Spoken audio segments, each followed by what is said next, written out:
presenting the adventures of Jungle Jim.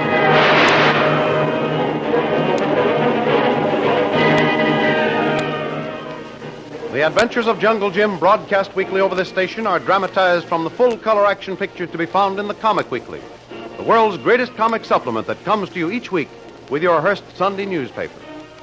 Join the 11 million adults and 6 million youngsters who make their weekends more enjoyable reading the world's greatest comic and adventure pictures by the world's best artists featured in every issue of the Comic Weekly. He insists on the Sunday newspaper that brings you the Comic Weekly.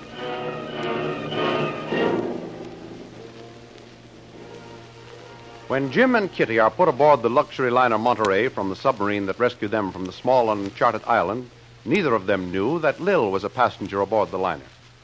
When Jim attempts to send Lil a message telling her of his rescue, one of the ship's officers tells Jim that she is a passenger and has a cabin just a few doors down the deck. Jim is completely taken back by this very pleasant surprise. He is also informed Lil knows of his presence on the boat, as she collapsed when she learned that Jim was the man the submarine crew had rescued. The sudden shock of finding Jim alive proved a little too much for her, and she fainted and was carried to her cabin and given medical attention. Thoroughly refreshed by a bath, shave, and a complete change of clothes, Jim is anxious to see Lil. He's just about to leave his cabin. Yeah. Well, how do I look? Oh, absolutely perfect, Mr. Bradley. You'd never know that you'd been picked up out of a submarine a couple of hours ago. Well, you look as if you'd been on board all along. Don't look a bit worse for your misadventure. Oh, thanks to you and the chief purser. Well, I'm off to lay siege to my lady's chamber. What's that number again? A14. It's just down the deck to your right. But remember, don't be disappointed if you don't get in. That Irish nurse is doing guard duty, and she's no one to argue with. Okay, I'll take a chance. Here goes. Well, so long, Mr. Bradley. See you later. Best of luck. Oh, thanks. The cabin is down this way? That's it. 6 doors down. Okay, I'll find it. Thanks again.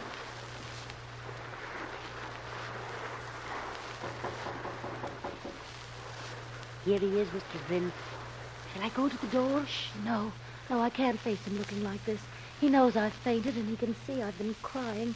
Good heavens, what will he think? Oh. What are you going to do? You can't let him stand out there. Well, he'll go away and come back a little later. Hello in there. No use trying to fool me. I know you're in there, so open up. The idea of him. He's got his nerve yelling about the deck like that. You'd better hurry, Mr. Vril, before he knocks the door down. All right. Listen to him. Persistent cuss, isn't he? Hey, in there. Lil, what's the idea? Are you going to open that door, or do I have to get a captain's order? Aren't you nearly ready, Mr. Vril? I'm afraid he'll have a crowd gathering if he carries on that way. Well, I'm nearly ready just as soon as I fix my face. Listen, I think he's gone now.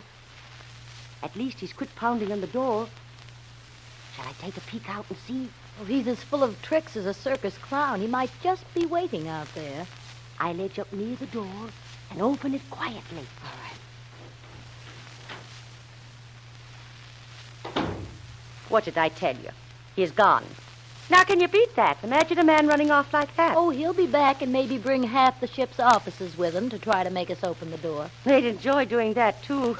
So you'd better hurry. Oh, I'll be ready in just a few minutes. Look there. Coming in under the door. He's written you a note. Wait, I'll get it for you. Here, Mr. Vril. Thank you, Miss O'Connor. I know you're in there. The ship's officers are on my side. I'll be back later. We have a lot of things to talk over, Jim. Well, you look as if you're all ready now. You won't need me any longer, so I'll just slip back to my quarters. All right, Miss O'Connor, and thanks again for being so grand. Don't mention it. Say, I've enjoyed this more than you have. Oh. I'll be going. But if he's out there waiting, I'll pop back in and warn you. All right.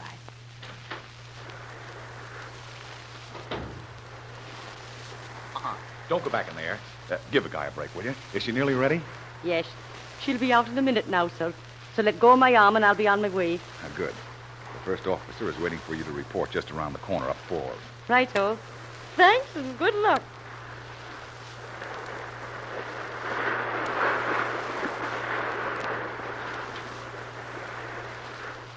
I got you, gorgeous. Oh, Jim.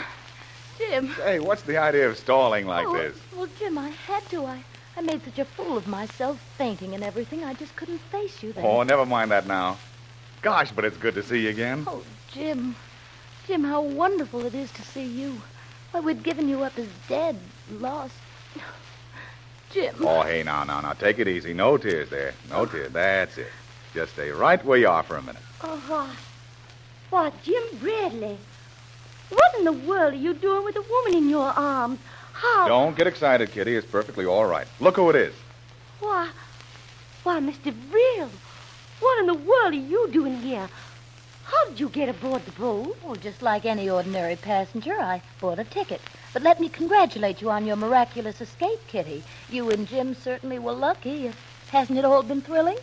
Really, certainly it's been exciting. One shock after another. But I hardly expected this. Neither did I, Kitty. This makes the perfect climax to all our good luck. All your good luck, Jim. My good fortune ran out when that submarine ran into the island for water and rescued us. Why, Kitty, you sound as if you didn't want to be rescued. I didn't. Neither would you had you been in my place.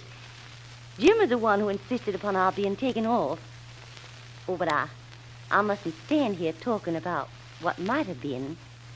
The past is behind us. And as for the present, well, I know you two will want to be alone. Oh, here now, Kitty. I know perfectly well I'm very much betrothed.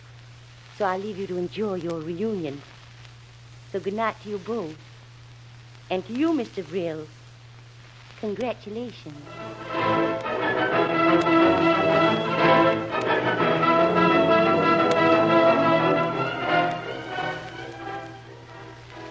Turning tearfully away, Kitty makes her way back to her cabin. Jim and Lil watch her disappear and then turn their thoughts to their own problems. Kitty's actions and Jim's reassurances make Lil realize that her fears about Jim were groundless. They patch up their differences and begin to discuss their future. Lil, one thing I haven't been able to get quite clearly is just how you happen to be on this boat bound for the States. Well, that's rather a long story, Jim. To begin with, I might as well tell you that I'm working on an assignment. What? You mean you actually began a case? Well, it was either that or lose my mind brooding over the blow of losing you and worrying what the future would hold for me without you. Ah, yeah, the right idea, Lil. Carry on the old tradition, the partnership. But tell me all about it. How'd you get it? Well, it was about 3 weeks after we'd given you up for lost. Kolu came to visit me, and together we were trying to console each other and plan some sort of a future when there was a quiet knock at the door. Yeah? Kolu opened it and admitted a distinguished Hindu potentate. Once I assured him he was safe and free to talk, he said, I will proceed with my story. My uncle, His Royal Highness, the Maharaja of Lakmid and Pondarore, rules these two rich, powerful provinces in northwest India. He has ruled them wisely and well for over half a century. But now he is a very old man whose health is failing fast. There are certain foreign powers who are very anxious upon the death of my uncle to seize the power in these territories and set up a puppet government under my infamous and nefarious elder brother, the Raja Ramid Singh of Afsasgan. But hasn't your uncle a rightful heir to the throne? Oh, yes. Yes, a grandson, who until very recently we all believed to be dead. But we have discovered he is very much alive. Oh. He is living in the United States of America, with the old nurse and governess who rescued him when his father, mother, and a party of friends perished in a railway wreck and fire some 16 years ago. I see. Fearing further bloodshed and revolution, she fled to Vancouver, Canada. From there, she entered the service of a Hindu importer, and she has remained in his house ever since. A few days ago, we received word that the old nurse is ill, and even with the best of medical care, she will not live longer than 3 months. We must reach her before she dies, obtain certain papers and sworn statements regarding the boy's birthright. He, too, must be informed of his true identity and be brought back to India, ready to assume his place on the throne. That is the mission I have been commissioned to prevail upon you to accept, Miss Davril. Yes, but why me? Why not you or one of your trusted followers? Our enemies are watchful and unceasingly vigilant. The disappearance and absence of any one of the faithful for any length of time would immediately arouse suspicion. The international spy ring would be mobilized for action, and our chances for bringing the Maharaja's heir back alive would be very small. If it leaked out that there was an heir alive, a revolution or an armed invasion might be started and the throne seized. You're probably right. But now, what do you want me to do? The steamship Monterey sails tonight for the United States. There is first-class passage available. You could sail on it, proceed to San Francisco, and go to the address I will give you. There you will find the prince and his old nurse. I will supply you with the necessary positive identification. The old nurse will release the prince in your care. Will you accept the assignment? There's only one thing that makes me hesitate, Your Highness, and... Yes? Well, that's the separation from my loyal friend and co-worker, Kolu. I realize that is indeed quite a sacrifice to make. But of course, it would not be prudent to let him accompany you. Being one of my countrymen, it would arouse suspicion, and should our enemies discover it... Monsieur Lil, you go. Kolu will stay. This be good thing to do. Happiness of hundreds of thousands of His Highness people depend on it. Kolu must not stand in way. I wait for you to come back, Monsieur Lil. Thank you. Thank you, good friend of my people. Then, Kolu, you want me to take on this job? Yes, very much, Monsieur Lil. Well, then, make your plans, Your Highness. I accept. So you took the case, and here you are, huh? Well, Lil, I'll tell you what I'll do. I'll join the assignment as your assistant. How's that? Oh, simply swell, Jim, but look, do you see that shadow? Yeah? That man has been following me ever since we sailed.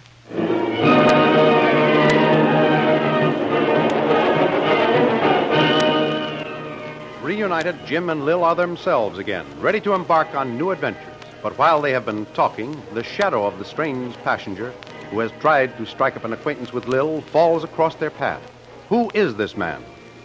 Don't miss the next exciting episode in the adventures of Jungle Jim. Remember, you can follow these adventures in the full-color action pictures to be found in the Comic Weekly, the world's greatest comic supplement containing the best full-color adventure and comic pictures. Remember, no other comic supplement can give you the top names of Cartoonland like the all-star favorites to be found in the Comic Weekly. The whole family follow the fun and frolics of Jiggs and Maggie, the Little King, the immortal Donald Duck, as well as the exciting adventures of Flash Gordon and Jungle Jim. Join the 11 million adults and 6 million youngsters who every week find the greatest of home entertainment in the Comic Weekly, which comes to you with your Hearst Sunday newspaper. More thrilling radio adventures of Jungle Jim will be heard at the same time next week over the same station. Be sure to tune in.